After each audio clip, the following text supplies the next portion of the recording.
တက်တူထိုးမယ်ဆိုရင်သူများပုံတွေမထိုးချင်ဘူးကိုပုံနဲ့ကို creation နဲ့ကိုထားနဲ့ကိုဖြစ်နေမှာကြိုက်တယ်ဆိုတဲ့ဘော်ဒါတွေရှိတယ်ဆိုရင်တော့ကျွန်တော်ကိုယ်တိုင်ဖန်တီးဒီဇိုင်းဆွဲထားတဲ့ OG ပုံ realistic တက်တူကိုပုံတစ်လုံးနဲ့ဘယ်လိုဖန်တီးခဲ့တယ်လဲဆိုတာကိုအခုမှ creation ကိုလေ့လာနေတဲ့ညီအကိုတွေအတွက်ထောက်ကူဖြစ်စေနိုင်မှုပုံစတင်ဖန်တီးတဲ့အချိန်ကနေစပြီးအဆုံးထိကိုကျွန်တော်ဒီဗီဒီယိုမှာအသေးစိတ်တစ်ဆင့်ချင်းသေချာဖော်ပြပေးထားပါတယ်။ channel ကိုအခုမှစတွေ့တဲ့သူတွေအတွက် international tattoo artist တွေနဲ့သူတို့ရဲ့ပြောင်မြောက်လာတဲ့ tattoo app တွေကိုရှေ့ဗီဒီယိုမှာတင်ထားတာမို့မကြည့်ရသေးဘူးဆိုရင်ကျွန်တော်ရဲ့ YouTube channel မှာဖြစ်ဖြစ် TikTok channel မှာဖြစ်ဖြစ်ဝင်ရောက်ကြည့်ရှုနိုင်ပါတယ်။နောက်လည်း tattoo နဲ့ပတ်သက်တဲ့အကြောင်းအရာတွေကိုအလင်းသိလို့တင်ပေးသွားမှာမို့ဒီ channel တွေကို like and subscribe လုပ်ပေးသွားရင်နောက်ထပ်တင်မယ့်ဗီဒီယိုတွေကိုမလွတ်တမ်းကြည့်ရှုနိုင်မှာလည်းဖြစ်ပါတယ်။ဒီဆုံးအနေနဲ့ကျွန်တော်တို့ creation တစ်ခုကိုစလုပ်တော့မယ်ဆိုရင်ပထမဆုံးလိုတာ idea ပါ။အဲ့တော့ကိုကဘယ်လိုပုံစံအထာမျိုးသွားခြင်းလဲဆိုတော့ပထမဆုံးရင်စဉ်းစားပါတော့ပြီးတော့မှနောက်တစ်ဆင့်အနေနဲ့ဘယ်ကနေစလုပ်ရမလဲဆိုတာကိုကျွန်တော်တို့သွားရမှာဖြစ်တယ်ဒီပုံမှာကတော့လူတိုင်းလွယ်လွယ်ကူကူလုပ်လို့ရတဲ့နည်းဖြစ်တဲ့ပထမဆုံးတစ်ဆင့်အနေနဲ့ကျွန်တော် AI generate နဲ့ပုံအခန့်ပေါ့နော်အခန့်ပုံတစ်ပုံကိုကျွန်တော်အရင်တောင်းမယ်ပြီးတော့နောက်တစ်ဆင့်အနေနဲ့ infinite painter ထဲမှာကျွန်တော်ကကိုလိုချင်တဲ့ design ပုံစံအထာကိုပြန်ဆွဲမယ်ပေါ့နော်အဲ့လိုပုံစံနဲ့ကြီးကပ်သွားတာဖြစ်ပါတယ်ပြီးတော့ဇော်ကြီးပုံမရခင်ကျွန်တော်ပထမဆုံး inspiration ယူတဲ့ပုံကတော့ဒီပုံပေါ့နော်ဒီပုံမှာဘာလဲဆိုတော့အပေါ်မှာခေါင်းကြီးတစ်လုံးပါမယ်ဗျာခေါင်းကြီးတစ်လုံးပါမယ်အောက်မှာဝါရီယာတွေပေါ့မြင်းစစ်တီတွေဘာတွေကပါမယ်ပေါ့ဗျာအဲ့ဒီဟာလေးနှစ်ခုကိုပေါင်းထားတဲ့အထာကိုကျွန်တော်ကယူချင်တာဖြစ်တယ်ပြီးတော့ဒီဂျားထဲမှာမျက်လုံးနှန်းတွေတို့ခန္ဓာကိုယ်နှန်းလေးမှာဒီရွှေရောင်အကွဲချောင်းကြီးတွေပေါ်နေတဲ့အထာကိုလည်းကျွန်တော်သဘောကျတယ်ပေါ့နော်ဒီ inspiration ကိုယူပြီးတော့မှပဲကျွန်တော်ကဒီဇော်ကြီးပုံကိုထပ်လုပ်ဖြစ်ခဲ့တာဖြစ်ပါတယ်ဒီတော့ပထမဆုံးအနေနဲ့ကျွန်တော်ကဘာသွားလုပ်လဲဆိုတော့အဲ့ဒီပုံကိုစေ့တယ်စေ့ပြီးတော့ ChatGPT ရဲ့ကိုသွားပြီးတော့ဒီပုံနဲ့အထာပေါ့နော်ဒီပုံစံလိုမျိုး prompt ကိုကျွန်တော်အရင်တောင်းတယ်စာနဲ့ဒီပုံကိုဗျာဒီပုံကိုစာနဲ့လုပ်မယ်ဆိုရင်ဘယ်လိုလုပ်ရမလဲဆိုတော့စာကိုအရင်တောင်းလိုက်တယ်အဲ့တော့ तू က AI ကနေပြီးတော့ချပေးတယ်ပေါ့ဒီလိုပုံစံလိုချင်တယ်ဆိုရင်တော့ဒီလိုစာရိုက်လိုက်ပေါ့ကွာအဲ့လိုချပေးတယ်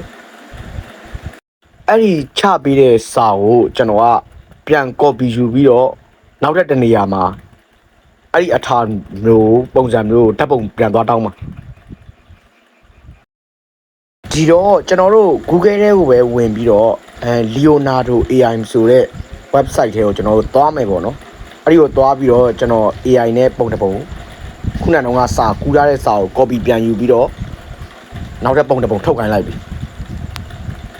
ဒါဆိုရင်ခဏလောက်စောင့်ပြီးတဲ့အချိန်ကာလမှာကျွန်တော်တို့ AI ကနေချပြီးတဲ့ပုံ၃ပုံရပြီပေါ့နော်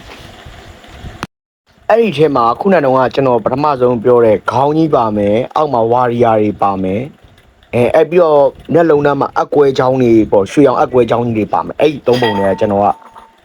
အကြိုက်ဆုံးတစ်ပုံကိုရွေးလိုက်ပြီဗျာရွေးပြီးတော့နောက်တစ်ဆင့်မှာပထမဆုံးတော့ကျွန်တော်တို့လိုချင်ခဲ့တဲ့ idea ဇော်ကြီးပုံ idea ကိုကျွန်တော်တို့ဆက်ဆွဲတော့မှာမို့လို့ infinite painter တွေကိုကျွန်တော်တို့ဆက်ပြီးသွားလိုက်ကြရအောင်ပါဒီ application ထဲမှာခုနကတော့save ထားတဲ့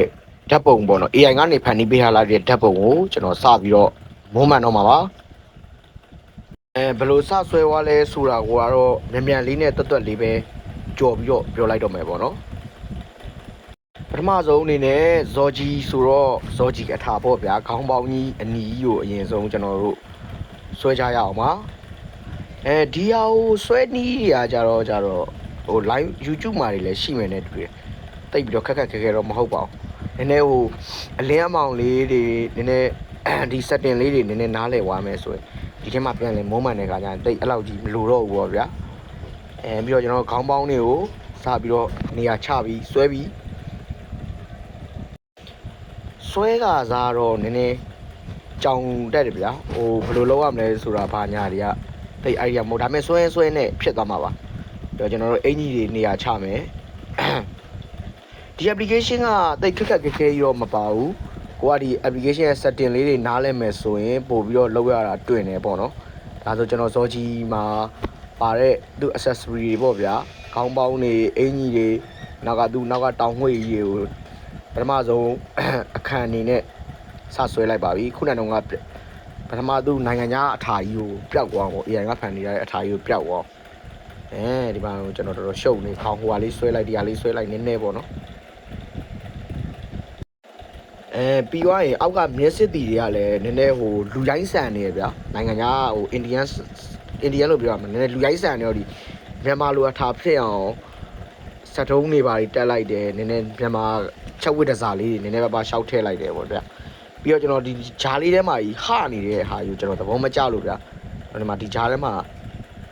ဒီဇော်ကြီးပေါ့ဇော်ကြီးမြန်မာဆန်ဇော်ကြီးလေးတစ်ခုထည့်ဖို့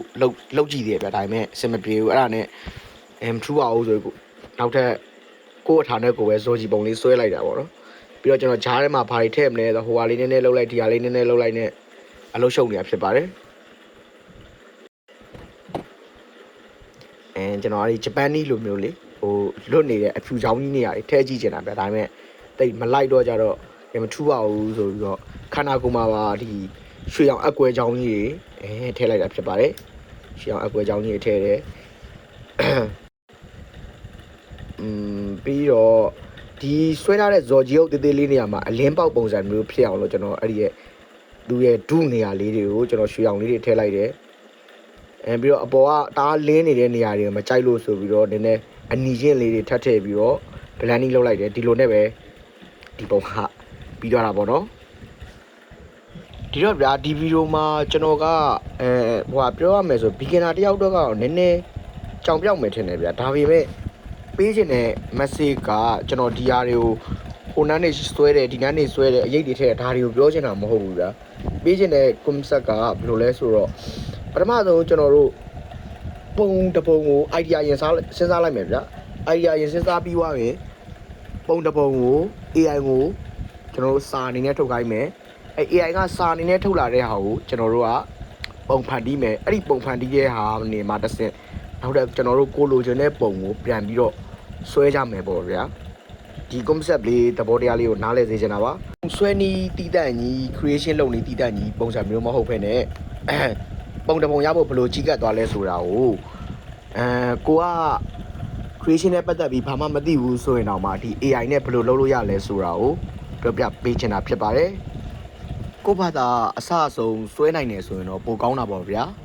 ဘာမှမလုပ်တာထက်ဆိုင်ရင်တော့ AI နဲ့အဲ့လိုပုံလေးတွေဖန်တီးကြည့်တာလဲပိုကောင်းပါတယ်ဗျာဒီတော့အားလုံးပဲအဆင်ပြေမယ်ထင်ပါတယ်ကျွန်တော်ရဲ့ YouTube channel နဲ့ TikTok တွေကို follow ပေးထားမယ်ဆိုရင်နောက်ထပ်တက်တူနဲ့ပတ်သက်တဲ့တင်တဲ့ဗီဒီယိုတွေကိုလည်းမလွတ်တမ်းကြည့်ရှုနိုင်မှာဖြစ်ပါတယ်အားလုံးကိုကျေးဇူးတင်ပါတယ်